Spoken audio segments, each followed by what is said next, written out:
live to Brussels and speak to György Schöpflin, a member of the European Parliament from Hungary's ruling party, who also sits on the European Parliament's Committee on Foreign Affairs. Thank you so much for joining us here on the programme.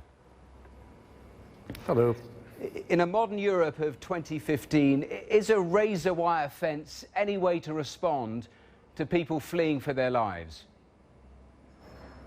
They're not necessarily fleeing for their lives. Some are clearly only economic migrants looking for a better life.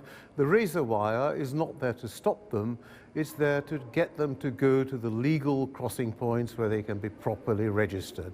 This is Hungary's obligation under EU regulations, under Schengen. The fact that they can't travel on is basically at the request of Austria and Germany. You said that most of them are economic migrants, but you'd accept that some of those people are refugees, are fleeing for their lives? I would accept that some certainly are, yes. Before we move on, let me just play for our viewers and play to you just comments made on this programme a short while ago by the UN's Under-Secretary General, because I asked him about this razor wire fence for his view, and he said he was ashamed by what had sprung up there in your country. Let's just play this clip.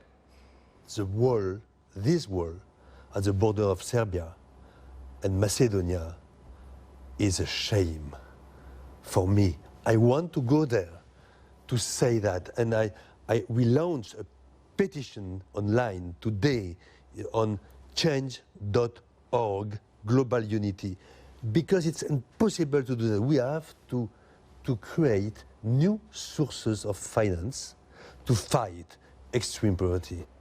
Well, those were the comments of the UN Under-Secretary General. I mean, it's not just him. I mean, over the weekend, we saw France's foreign minister saying your policy is harsh, it is scandalous, it is against the values of the European Union. Well, he's welcome to say that. It's a democracy. I assume he's also saying this about the fence in Calais. I assume he's also saying this about the fence in Bulgaria and Greece, about in Spain, in Ceuta and Melilla. There are many fences around. Why pick on Hungary? We're simply doing what we're required to do under Schengen.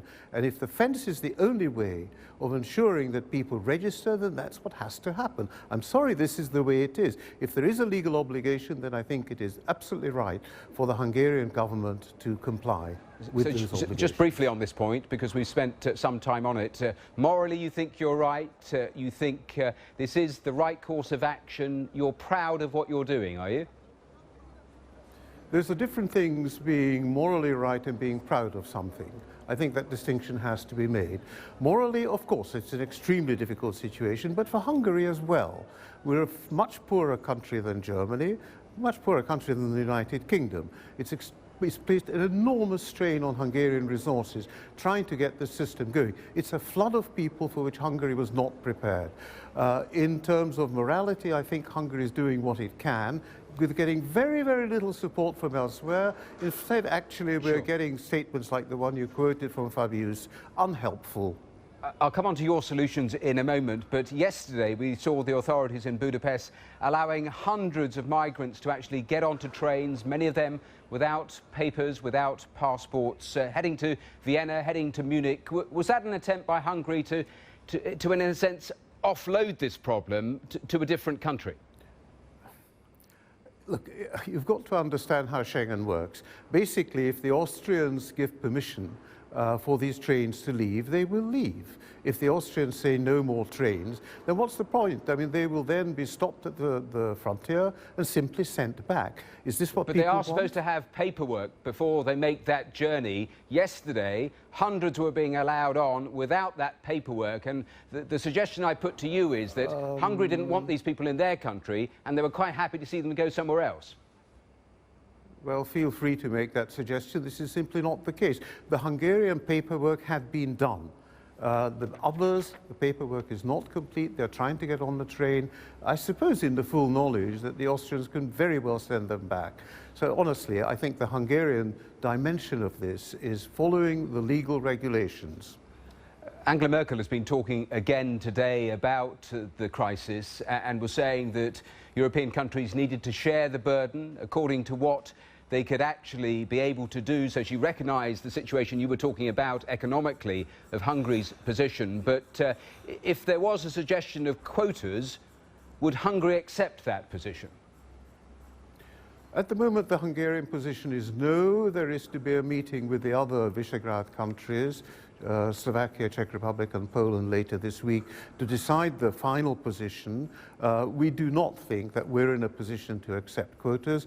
And at the moment, the Hungarian position is that this is a member state competence. It's not something that the European Union as a whole can dictate to member states. I think, by the way, the same is true of a fair number of other EU countries. They don't want the Commission to tell us how many people we should take. It's interesting, though, because you seem to see the European Union in terms of taking the good bits, but not wanting to take any sort of responsibility for the difficult decisions. I mean, Angela Merkel is saying, well, and recognising your economic difficulty, but saying it has to be shared, the burden. And you, from your answer, you don't want to have any part in shouldering any of the burden.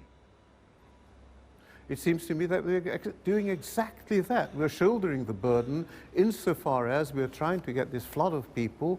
I accept that it's very difficult for them to register properly, to go through the procedures as we're required to do under the EU regulations. Now, in terms of the long-term settlement, that's a different issue. What number of people Hungary can take under the quota, it's fairly small actually. This is conceivable, but I think it's the principle of the thing. Should the European Union have the power to tell member states what to do in a situation of this kind? I'm not sure that too many voters in the United Kingdom would accept that. OK. Just as a final thought, I mean, you said no to quotas. You clearly have got a problem with just the numbers that are coming to your borders, and there's no sign of that easing up, in fact, right across Europe. So what is Hungary's solution to this crisis when those leaders get together? Well, Hungary's solution is the one that we've been talking about, namely getting people to register and trying to ensure that they get to the country that they want to get to. Very few of them want to stay in Hungary.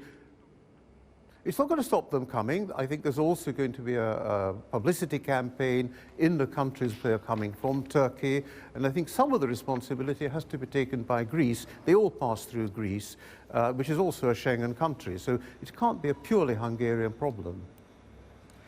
Well, György Schöpflin, thank you very much for being with us on today's programme. Thanks so much for your time.